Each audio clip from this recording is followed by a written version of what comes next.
and a lot of hot prospects that you have seen this year. The biggest name, though, Scott Kingery. Yes. People in the Lehigh Valley, people in the Philadelphia and Delaware Valley, they have been hearing about this kid for a couple months now. A lot of excitement, a lot of people saying bring him up. First of all, tell us a little bit about him. What type of player is he?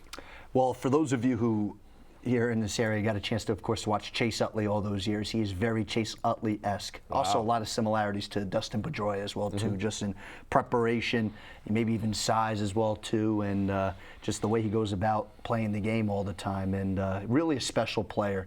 And, you know, his work ethic was unbelievable. He was so easy to work with, and you know, just an all-around great guy. And I think once he does get up to Philadelphia in the short term, I think Philly fans are going to realize that this is the guy that they've been wondering, well, who's going to replace Chase Utley? Yeah. They have their answer. It is Scott Kingery. Yeah, and not to be too much of a pessimist here, but, you know, Dominic Brown was supposed to be the next five-tool great player. J.P. Crawford was supposed to be that next superstar. Hasn't quite worked out as of yet. You really think that he is the real deal? Oh, without question. And, you know, I understand, too, a lot of people are putting it out there that, you know, he's taking ground balls at third. You know, he has the ability to play in the outfield, and he does. He could be a good third baseman. He could be a good outfielder.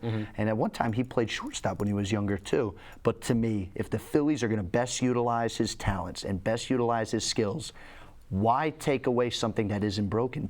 Keep him at second base, and, you know, if there's other questions in other areas, use other people to fill those other areas. So for me, Scott Kingery, allow him to be the A-plus player he is at second base, and allow him to really progress where he's currently at up here in Lehigh Valley. So then when he does get to Philadelphia, he'll be ready to go. Yeah. A lot of people are saying call him up now. Let's see what he can do.